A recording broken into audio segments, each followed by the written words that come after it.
Potato!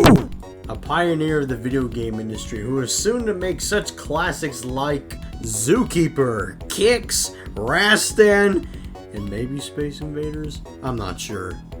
But we are going to talk about one of their more iconic franchises, the Darius series. I mean, you should know, it's the game about the silly fishies that are in space and all that stuff.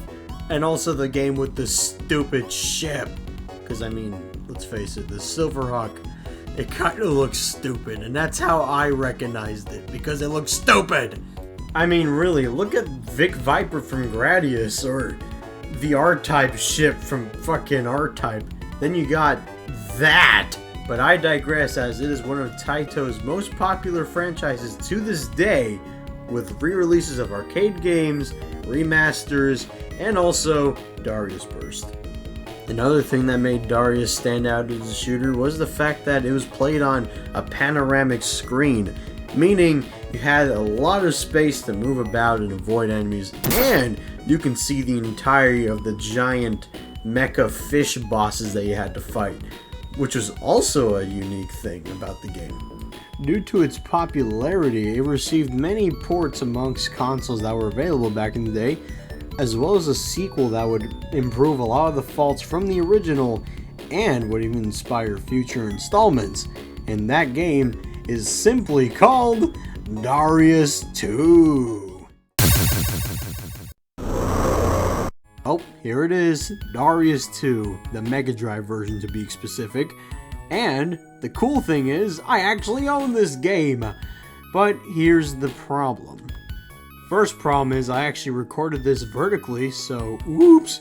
And second of all, I don't exactly know how to stream it from my CRT to the console and then to the computer. So yeah, it looks pretty complicated. So the easiest thing for me is to just emulate it. So yeah. Right! Let's get on to the game.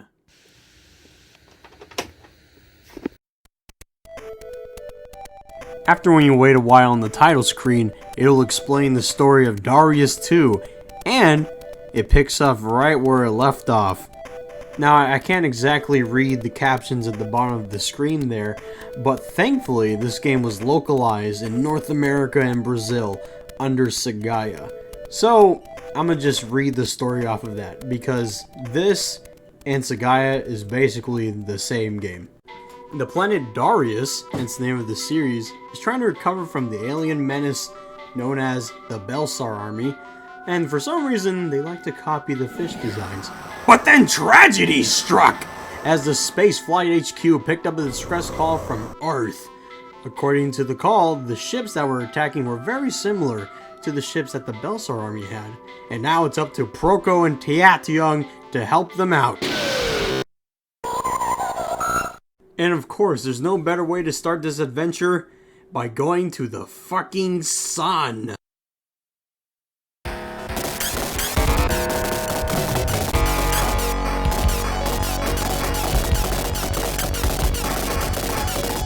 And right off the bat, we are greeted to the amazing Mega Drive rendition of Olga Breeze. By the way, this is going to be a common thing with this game, as it does replicate the arcade's music pretty faithfully. Of course, the graphics themselves really do a good job trying to represent what the arcade game looked like, although it's not perfect, but it's not bad. It's quite a good effort. A new thing added to the Darius series is the mini-bosses. They're actually bosses that appeared in the first game, but now they're mini-bosses within a level. It's not exactly a requirement that you have to beat them, but they're just there to annoy you. Fear not, for this game has a very intuitive power-up system. And I mean intuitive as in you collect them and you get the thing. Sure, you can roast the Silverhawk all day, but it is equipped with 3 weapons. One is the main laser cannon, the other is the bombs, and the third one is the lasers. There's also the shield power-up, which can allow you to take a couple of hits before you actually lose a life. And believe me, you want to keep your shield as long as possible, especially when the game starts to ramp up in difficulty as you play. And with that being said, we finally reached to the first boss of the game. And it's a tiger fish, or as the game likes to call it, Hyper Sting. Anyway, after we beat Hyper Sting by shooting the bomb at the bottom of the screen there, it's onward to the next level. And thus we're greeted to a map screen. And this is where this game actually gets its replayability, because you can actually choose where to go. And each course actually features a unique boss, with some repeats here and there. We can be here all day talking about the courses and all that, but I'd rather just show you a couple of highlights about this game that I really like, and just the overall effort they put into this. I mean, this is great. I mean, check out the parallax scrolling in Zone B. For some reason, I really like parallax scrolling. I know this is not much nowadays, but you know what? This is fucking cool. But enough about the pretty visuals, as these corridor levels can be quite a challenge, especially if the end of the tunnel has a giant fish on it. Oops. Actually, I meant to say alloy lantern. I think we can already see a pattern here that Taito doesn't really like to call these by their proper names. You know, like calling a piranha fish Fatty Glutton, Evil Truck, Leadane, Red Crab. Oh wait, that one's actually right.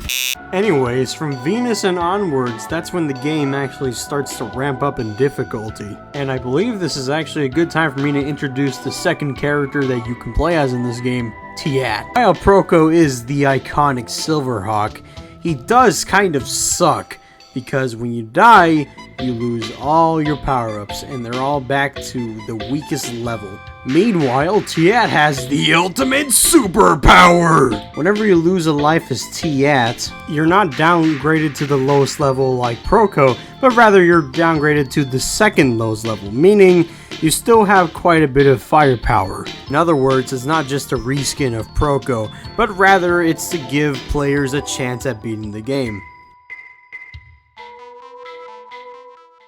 And with that knowledge in mind, you're ready to take on these mechanical beasts. And one of my favorites is being Drio Swam! No, wait, is Drio Swam? Swam? I don't fucking know. Anyway, let's listen to that sick beat in the background.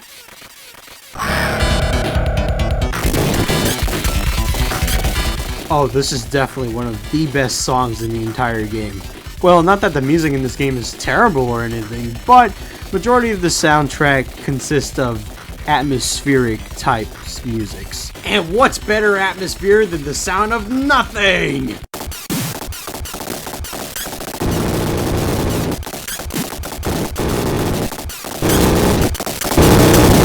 Now, I know they probably did this on purpose, but I feel the need to add some appropriate music to this boss fight.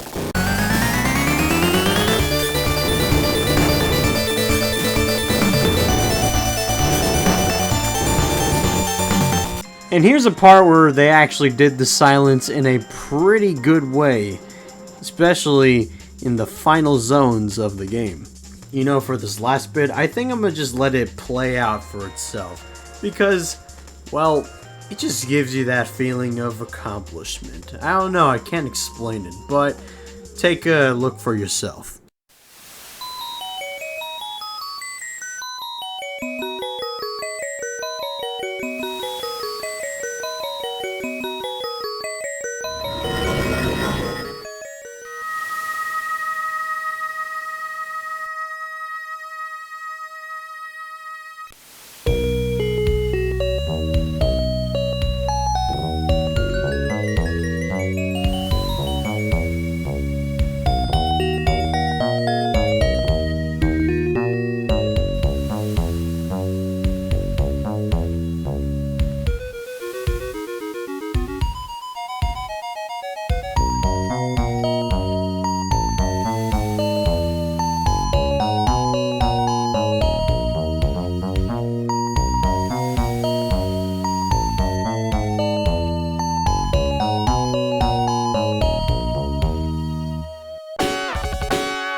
Oh, of course I die after the music starts to amp up.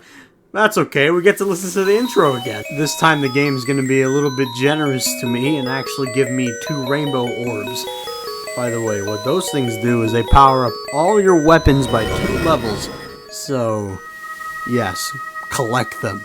So after Green Coronatus decides to terrorize you once again, you have finally reached to one of the 4 final bosses in the game. Of course, one of them is called Nehonogia!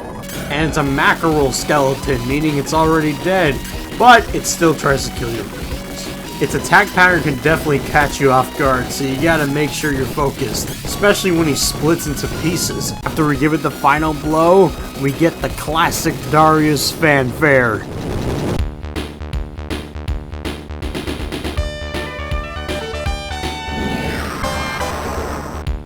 But oh, we can only enjoy the fanfare for as long as it plays, because apparently I got the bad ending. Yes, there is multiple endings in this game. Long story short, we won the war, but the enemy's allied forces are going to attack our home planet, Darius. Meaning, we gotta play the game again. And that is exactly what I decided to do. I played the game again, but this time as T-Yacht.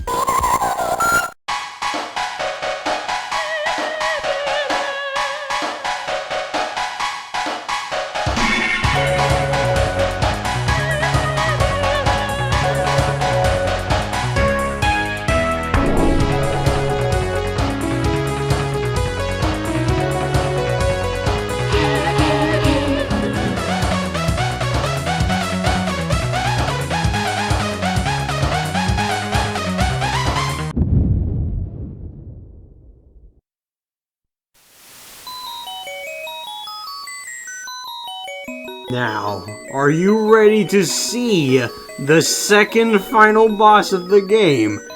We'll see for ourselves. I mean, who knows who could be the final boss of the game? At least the second one. I mean, it could be another fish, it could be a dolphin, a whale, a car, a truck, a basketball, French fries, or yeah, another fish. But no, of course I'm wrong, because it is actually the most obvious thing. Wait a minute.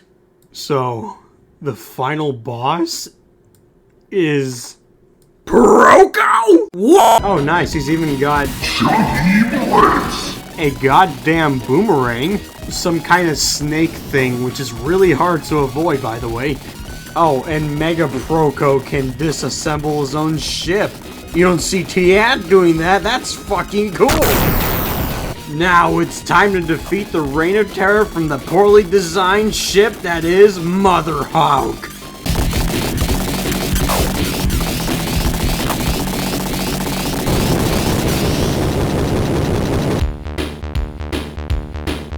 And once again we're greeted with the fanfare. But we have a new ending. So rather than the Belsar army declaring war, we finally go after them and destroy their enemy base, hence the explosions and the corridor thing.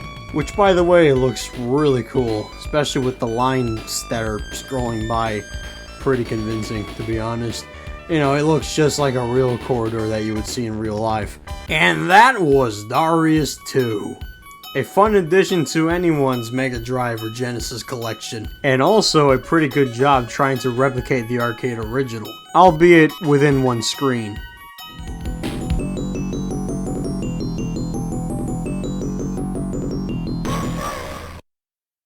Hey, if you liked the video, make sure you subscribe for more content. And make sure to click the little bell so that way you can get notified when I upload a video. But if you go excuse me, I'm gonna go play me one more round. Because I like to see what kind of ending I'll get. Wait, what the hell?